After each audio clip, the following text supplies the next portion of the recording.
Hey guys, how are you? I just want to give you some ideas to improve your mindset. If you're like me, your mindset is something you want to work on. You know that it will take you out of a bad mood. It will put you in a height that you can't achieve if you're not thinking about your mindset. So these are 12 quick things that just to think about each and every day. I think I've told you before that every morning when I get up, I meditate for about 15 minutes, and that's quiet time. And then I write down the three things I'm most thankful for, the three things that come to my mind that I'm most thankful for. And that's really helped me a lot with mindset. So I'm going to give you these things, and I hope they help you as much as they help me. And the first one is just don't lose the awe of how great life is. Because, you know, when you get in the rut, you get in a rut of just doing your thing and just thinking about all the things you've got to do. It can be very, it can bring you down. But you have to remember to have the awe about life, because all is about today. It's not when something happens, I'm going to be happy. It's not when this comes about, I'm going to be happy. It's right now. The all that you've got to have about life is happening every minute of every day. And it's incredible. So you have to seek out and look for a place that you're already at that is doing good. And there's been times in my life when things were going pretty bad. And I really had to work hard to find things that were good in my life. So they say that if you're an adult child of an alcoholic, that one of the things that you have the ability to do is to pick out golden days in your past. I happen to be an adult child of an alcoholic, and you don't have very many good days when you're in that kind of environment, but you have the ability to reach back and like there's golden days. And so you fantasize that those few golden days, and I can remember them just as clearly as I'm talking to you today. And you just explode those in your mind. You make the good stretch out, because if you don't make the good stretch out, guess what stretches out? The bad stretches out. So you've got to consciously do that. Just be thankful for every breath, every heartbeat. And you just got to love life as it appears. And it's hard because when you see people suffering, I'm glad I'm not a nurse. And, you know, I have this really good friend that I've embraced as my candidate for Senate. And she's becoming known, but she wasn't in politics before. And her name is Marjorie Eastman. And Marjorie told me that the military has this saying to embrace the suck. And I love that, because when you're thinking about it, their life is pretty mundane and they're in places that they don't want to be. So their thing that they say is just embrace the suck, you know, get along with it, go with it. So the second thing I want to tell you about is I'm not preaching the Bible to you today, but I will tell you it's the biggest book. It's the bestseller every single year. It's the book of all books. There's some good things that you can learn there no matter what. And of course, I'm a believer, so I believe it's the Biblos. But there's a verse way back in Deuteronomy. And if you're a student of the Bible, you might know that when Jesus walked on this earth, he actually quoted from the book of Deuteronomy more than any other book from the Old Testament. So it's kind of interesting. But Deuteronomy 28 says, then the officers shall add, is anyone afraid or faint-hearted? Let him go home so that his fellow soldiers will not be disheartened too. And that speaks to me about the people that you're hanging around with, the people that you surround yourself with. You want to be around strong people that embrace life and that have high expectations of you, so that you'll raise your level to their level. So surround yourself with those people. You know, you walk with the wise, you become wiser. And, you know, the opposite is true. You walk with the not so wise, you become not so wise. If you're a parent, I know you've seen this or you experienced it. If you've raised children, has there ever been a time when you saw your child hanging around somebody that wasn't really that great of an influence on that child? And that's a true statement. I've seen that. I know I went through that as my dear mother was raising me. So surround yourself with people who are going to lift you higher. Your life and just lift you higher. So, and then the next one is just a really old saying that I love a lot, and you've heard it, but I want to say it again. Just keep on keeping on. And you've heard this 1,000 times, folks, but hear it a different way. Hear it: ask and keep on asking, and seek and keep on seeking, and keep on believing, and keep on keeping on. Don't stop when you're tired. Think about an addiction, for example. I used to, unfortunately, be addicted to cigarettes.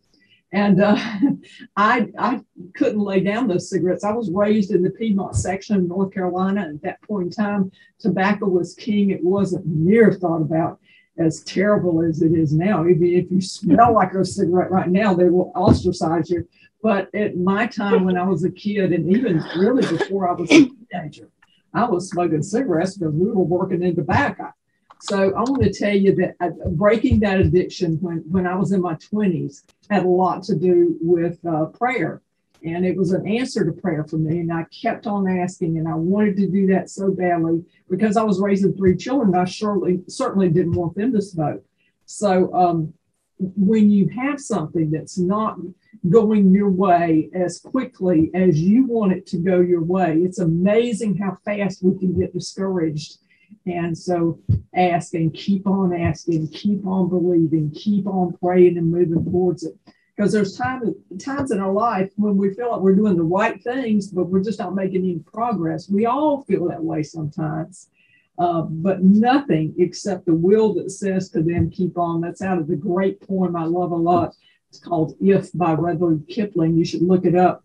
I think it ought to be at the end of that poem. It's a poem that Kipling wrote to his son on the event of his 18th birthday. I think he was in another country.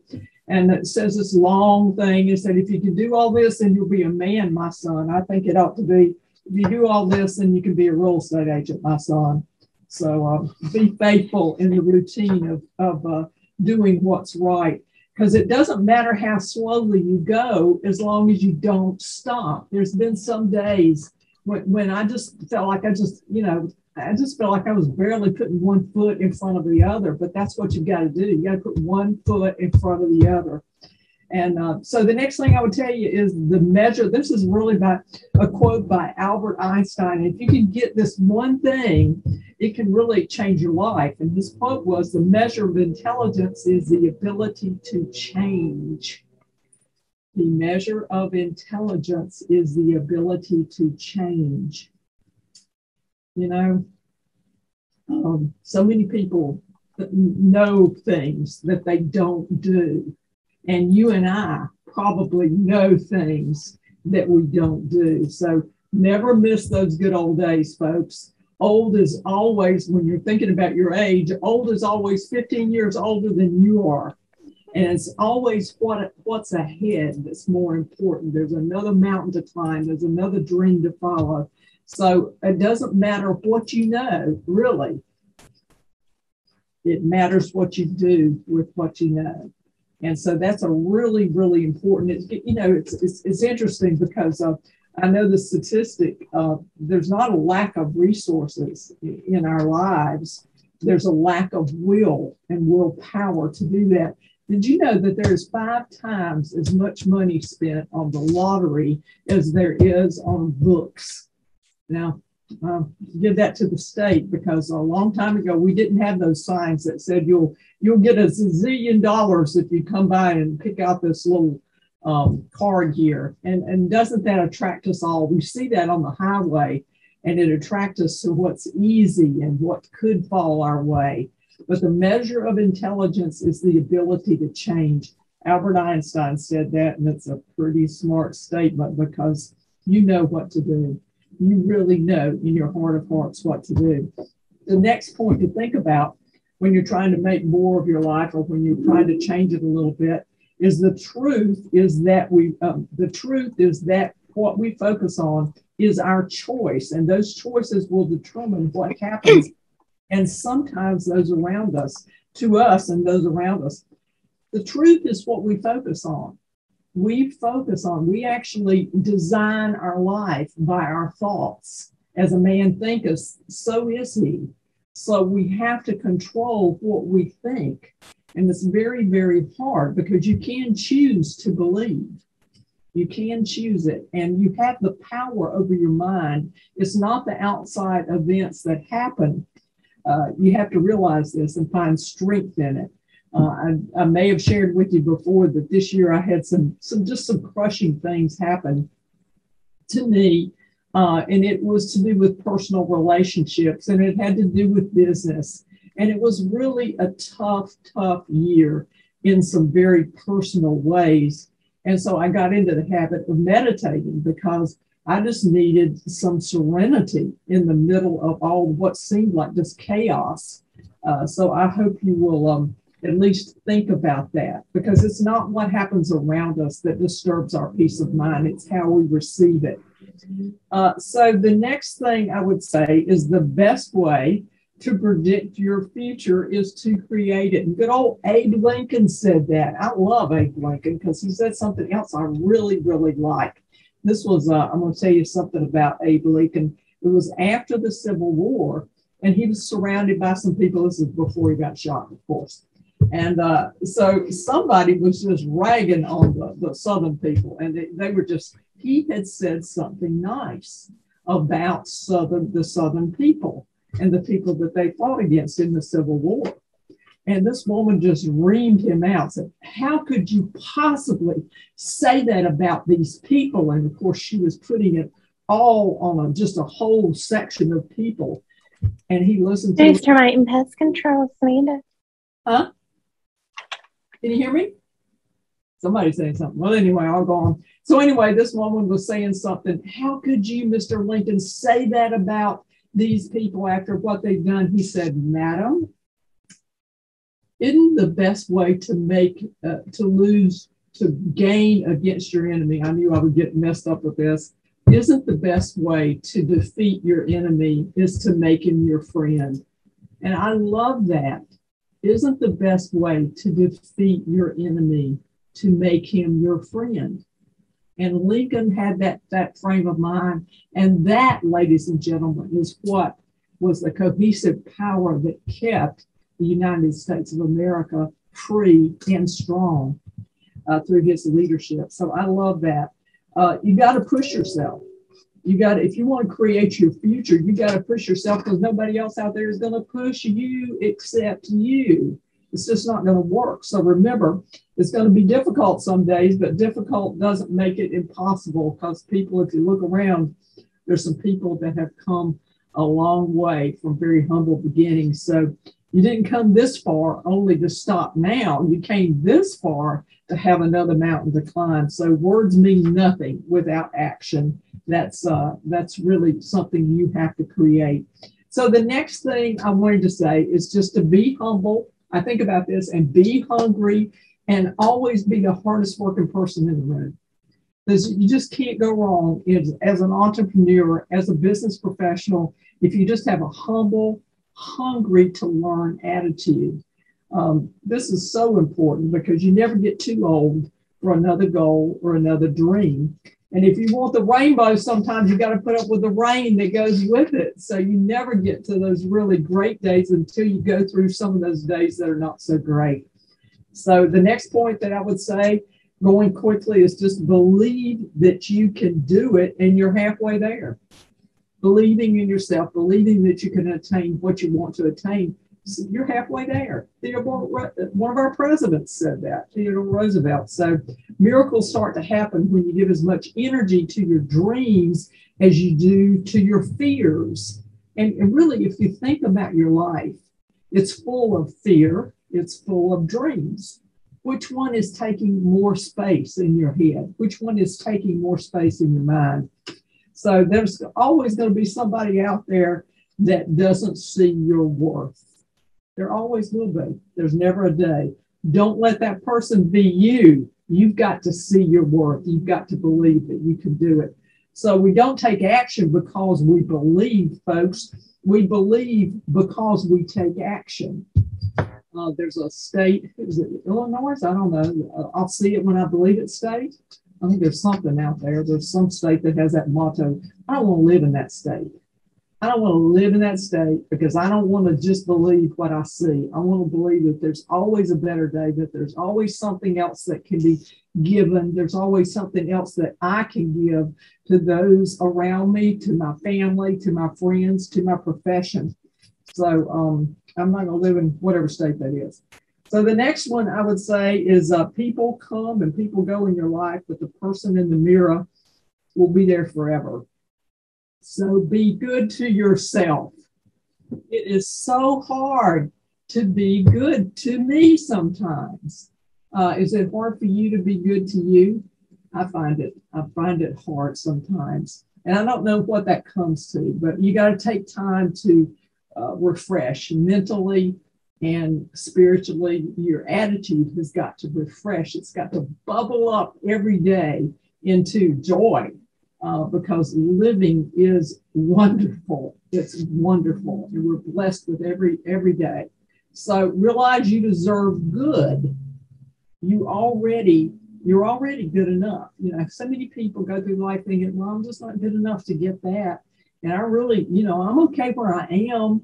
And I hear a lot of that. And some of that, maybe you would consider that humble, but I'm going to tell you, you deserve the best. You deserve, you're good enough right where you are. Believe me, you're good enough.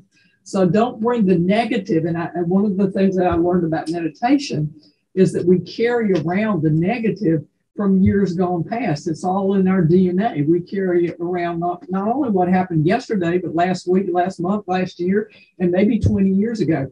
I actually know somebody in my family that can tell you every wrong that I did in the last 25 years. They can recite it verse by verse. And right, I've gotten so used to it now, I kind of laugh at it. But, let it go. At some point, just let it go.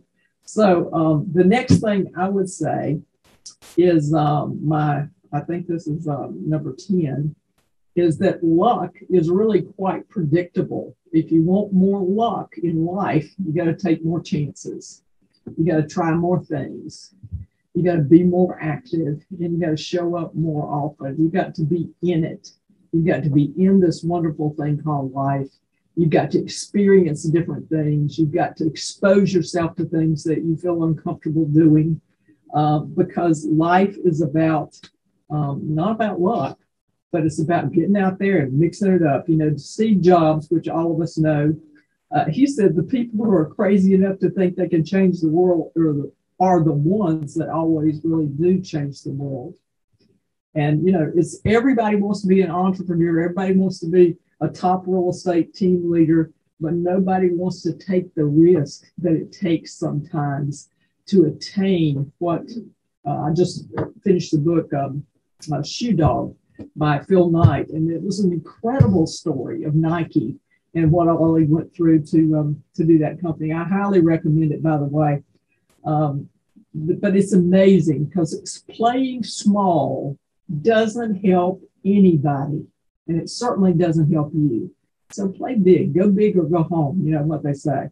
So the last one I guess I'm going to say is just grow or die. A long time ago, one of my mentors said, either you're green or growing, or you're ripe and you're rotten. I don't want to be ripe and rotten. I want to be growing at every point in my life. I remember actually one little lady that was late 80s that had the most beautiful blue eyes, and she was in my choir. And if you heard her talk, you would have thought she was 17 years old, because she still had everything that it took to be that way.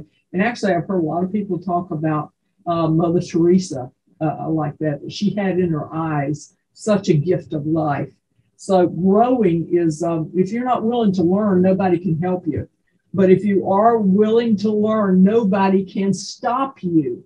And too many people have got to the point where they think, oh, I've known it all. I've seen it all. I got the T-shirt. I don't want the T-shirt. Don't give me that T-shirt. Don't send me that T-shirt. I won't wear it. Because you are absolutely responsible for everything that goes in your heart, in your mind. You're responsible for every action. And, we got from Think and Grow Rich, every action has an equal and opposite reaction. So if you're a reader, there's always something there to do. And you know, I've got this wonderful tool called Audible. And Audible is, I do a lot of time driving because my husband thinks we're retired. He forgot that I have an 80-hour-a-week job. And so I spend a lot of time driving down to the beach. I spend a lot of time driving up the mountains. And I've always got a book in my queue. And that's where I read Shoe Dog by Phil Knight. But if you make a point of having something to feed your mind, you will grow. You will change. 1 year from today, you'll be the person that you are based on the books that you read and the people that you meet. And I've talked about both of that in this. So I'll leave you with this. And the thing I'm going to leave you with is acronym is for DREAM. And of course, DREAM is DREAM. And so for D, I want you to write down, if you're taking notes, dance with discomfort. Ride the wave to do things that absolutely scare you. That's how you get to your dreams. Dance with discomfort. R is to re-engage with reading. I'm a big proponent that you can travel anywhere. You can live anyone's life if you learn how to read and read with joy. E is note what gives you or takes away from your energy, because life is all about putting energy into your days, putting that all and that energy into your day.